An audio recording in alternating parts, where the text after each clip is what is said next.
back to week 4 of Drawing Stories with me, Cheri Lee Charlton. I'm here in Chicago in my art studio, and today I'm going to show you how to draw a comic. We're just going to do a short 3-panel comic. I'll start by thinking of a character. My comic's going to be about a chicken, so I'm going to show you a really easy way to draw a chicken, and also about a little dinosaur. So I'll show you how to draw the characters first, and then I'll show you how to create a 3-panel comic and think about your story having a beginning, a middle, and an end. I'll show you how to use different ways to put words in the comic. And after you do this comic with me, I hope that you keep making comics and read lots of comics to get inspired, because now they make comics pretty much about everything. They have comics about superheroes, they have comic books about princesses, they have comics about just regular people. So whatever story you have to tell, you can use comics as a way to tell that story and also still get to draw some pictures. All right, let's get started.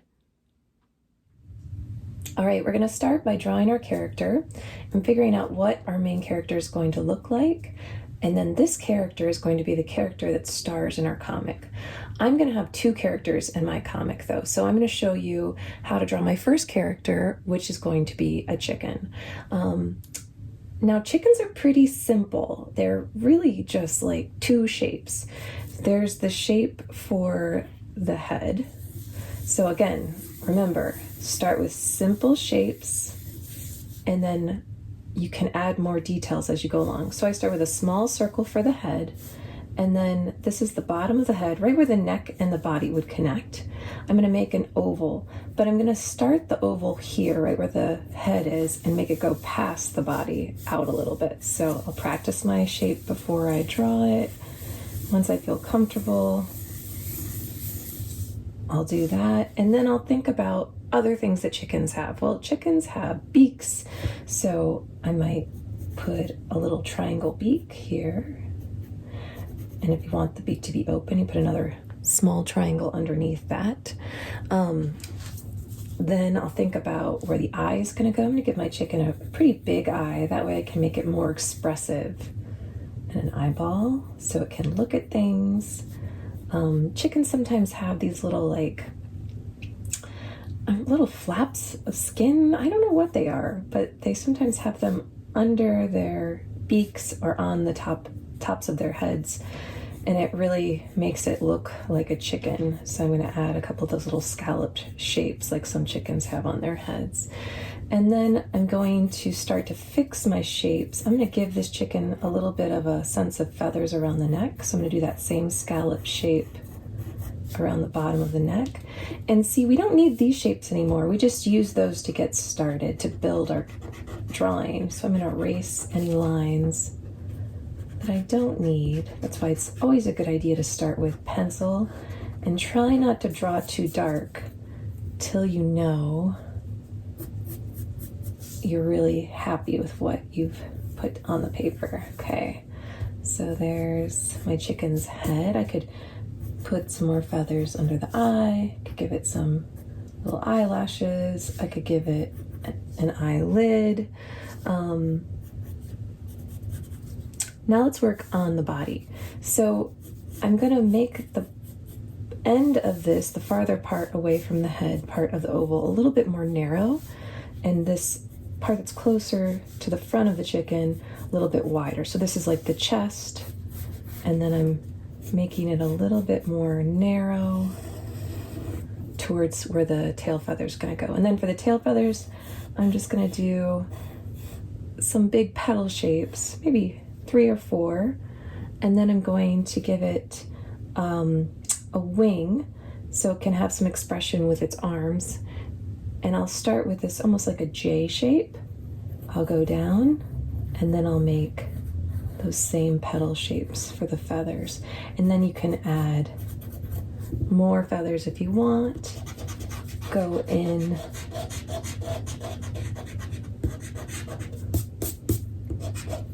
Erase the lines you don't need. Of course, our chicken needs some feet. So just do 2 little rectangles off the bottom, and then little pointy chicken feet. So there's my chicken. Now, your chicken doesn't have to look exactly like mine, as long as it has a head and a body and a tail feather and a wing. It'll probably translate as a chicken. Okay, so let's draw our other character. Our other character is going to be a little baby dinosaur. So for this drawing, it's again pretty simple. It's really broken down into about 2 or 3 shapes. We'll start with the head, which is going to be again kind of like a oval at the top, and see how I'm lightly drawing, and then I'll go in and make that darker in a second. Now I'm going to make a rectangle. I'm going to make a oval this way. The chicken's rectangle was more long. This one for the dinosaur is going to be more high. So I'm going to practice my shape, and then once I'm happy, I'll go back in. Other things I can add are a tail, and then I'll start adding details. So I'm gonna sort of carve into this circle and make the top of the head, and then make the front of the mouth. So it almost looks like a bean. I've turned my oval into a bean shape. Then I'm going to give it a big eye so it can be expressive too, and an eyeball. I can draw the other eye here. Because we're not looking directly at it, we're looking at it in profile. I can give it a little mouth, some little sharp teeth. I'm going to make 2 little petal shapes for the nose. And I can make it have a little bit more of a cheek or a jaw here. Now I'm going to go into the body. I'm going to make this oval shape that I drew a little bit wider at the bottom. So I'm going to start where I originally drew it. I'm going to get a little bit wider. And then here, I'm just going to follow that same shape, but I'm going to stop where my tail is, right there. I'm going to draw this side of the leg, which is going to essentially just be like a C shape, but I'm not going to go all the way. I'm going to stop there and then draw that little pointy toes, kind of like we did on the chicken, the back of the foot and the leg, and then my tail. Then I'm going to draw the arm. Arm's pretty simple. You're just going to do 2 little rectangles and then some claws at the end. Do the same thing on this side, so the arms look kind of symmetrical. And then I might add some little details like a belly, but I'm going to erase these lines I don't need first.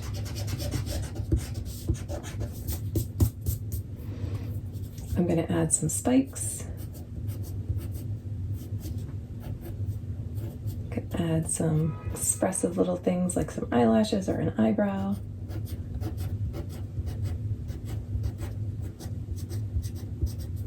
And one more foot so he doesn't topple over. Can add some little details to the stomach. You could put some spots on your dinosaur, on its back, however you want to decorate it. All right, so we have our 2 main characters. We have our chicken and we have our dinosaur. And you must be thinking, what in the world could this comic be about? So I thought of a story before I started the video. You want to think about your story having a beginning, a middle, and an end. We're going to do 3 panels. I'm going to use a ruler. You can use any sort of straight edge, like the side of a book or a folder or another piece of paper. But I want to try to make all of my panels, that's what we call the individual squares of the comic, about the same width. So I'm going to go ahead and draw my comic panel.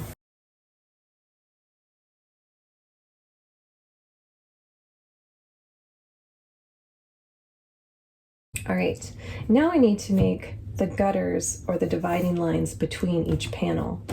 So I'm going to kind of eye it, or you could use your ruler to measure it to be more exact. But I'm just going to kind of eye it. It looks like it's pretty good. Now, when you do comics, if you do a longer comic, you can have as many panels as you want. They don't have to be even. The most important thing is that it makes sense. So you don't want to confuse the person who's reading your story. You want to make sure that you organize your panels in a way that they're easy to follow the story. But how big or small you make them is really up to you. Sometimes that can actually help tell the story by how you draw your panels. Okay, so I've got 3 panels. Now I'm going to think about putting my characters into them. So again, we want to think about the beginning of the story, the first part of the story, the middle part of the story, and the ending. And we want a story that has an ending by the 3rd panel. So I'm going to draw the first panel, and I'm going to put my chicken in the first panel. I'm going to look back to my original illustration, and it's a good idea to draw your characters first. That way you can make sure they look the same in every single panel. That way you don't confuse the person reading your comic. So that's why it's a good idea to decide what your characters look like before you start your comic.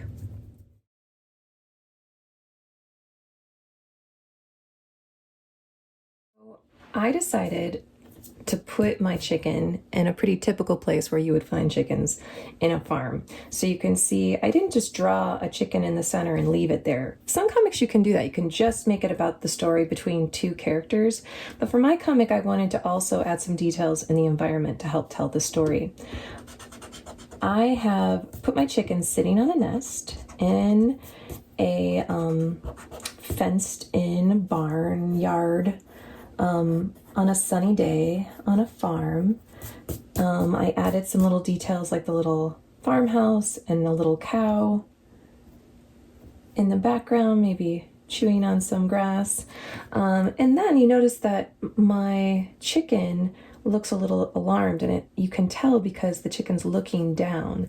And I added this little sound bubble. So in comics, you can add text or words into your illustration really any way you want. You could write it in, you could create boxes underneath and write the story underneath, or you can create these word bubbles. So a lot of times in comics you'll see that the artists will create these little bubbles to put whatever the character's saying. So my main character is not saying anything, but there's this noise coming from the nest, and I made the word bubble or the sound bubble even kind of feel like a crack, because I wrote crack to make this reaction happen from the chicken, like, oh boy, my egg is about to hatch. So this is the beginning of our story, so I'm going to work on the middle part of the story next.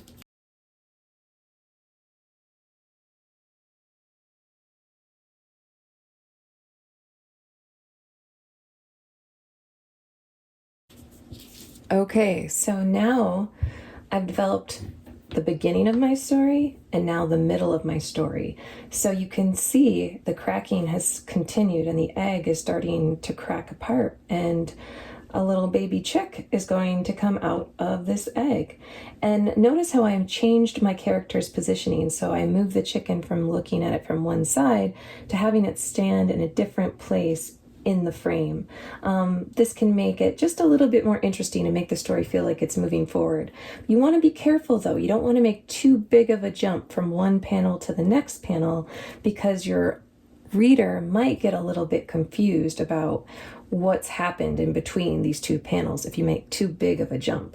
So I just went from the chicken sitting on the egg to getting off the egg and being super excited. And you can see I made this little exclamation point bubble above the chicken to emphasize its emotion. And then I also have the crack sound bubble here getting a little bit louder.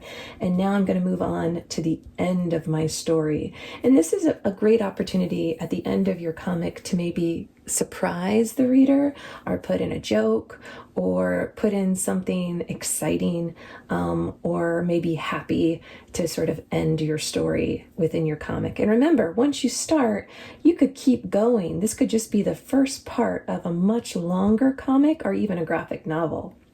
All right, let's start on the last panel.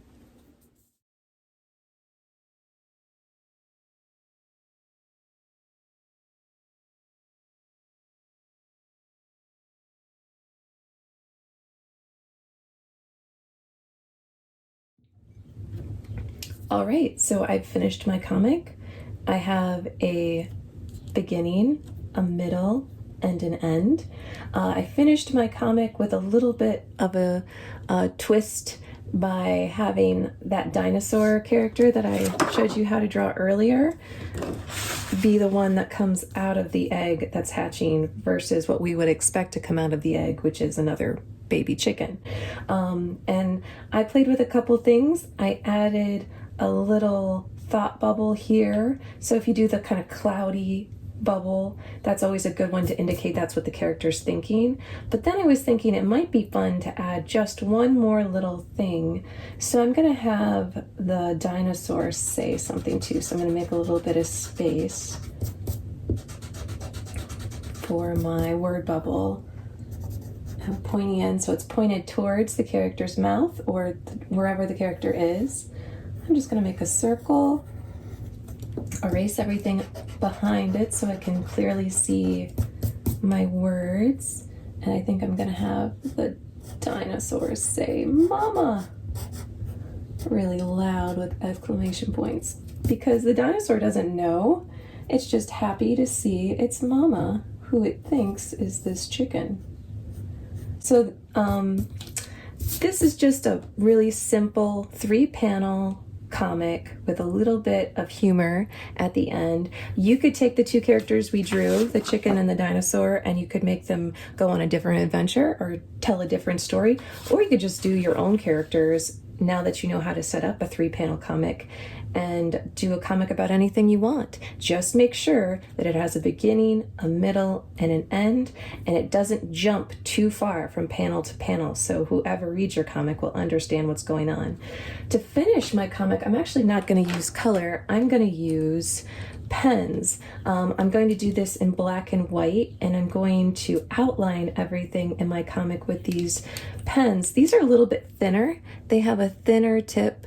This allows me to get in and do finer detail. You can get these markers with really, really tiny tips. I can kind of show you the difference. This is a really, really tiny tip. And then you can also get the ones that have a brush tip, which works just like a paintbrush and allows you to have a little bit more versatility with how wide or how thin you make your lines. So you can also just use a regular Sharpie, or you could actually color yours if you want. But for this one, I'm going to do the whole thing in black and white to make it really stand out and be super graphic.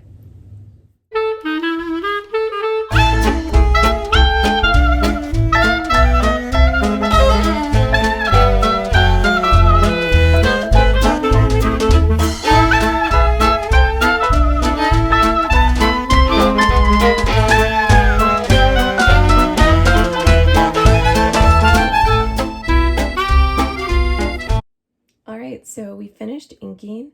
You want to make sure that if you used a Sharpie, a marker, an ink pen, whatever you use, let it dry for a little bit before you erase all the lines you don't need. And then you want to make sure that you go over those panel lines. So there's a gutter between each of the panels so the story isn't confusing to look at. Because right now, without outlining the panels and the gutters in between, it's a little bit hard to tell that there's a beginning, a middle, and an end to my story. So I'm going to use my thicker brush tip to do that. And you could see as I was inking, I added more detail with the ink. I also changed things as I went along. I wanted to maybe add an extra feather, or I added a little heart here when the baby dinosaur says "mama" to kind of show the heart at the beginning of the story here when she's excited about her baby hatching, just to tie those two things together. So it's kind of fun as you start to add more detail with the ink. You can add more and more as you go along because you might have not thought of it when you first drew it with the pencil. All right. So if you wanted to, after this too, you could use crayons or colored pencils to add color to this. I'm just going to leave mine black and white. You could also write in text blocks, little blocks under each panel, and write more details about what's happening if you want to add more to your story.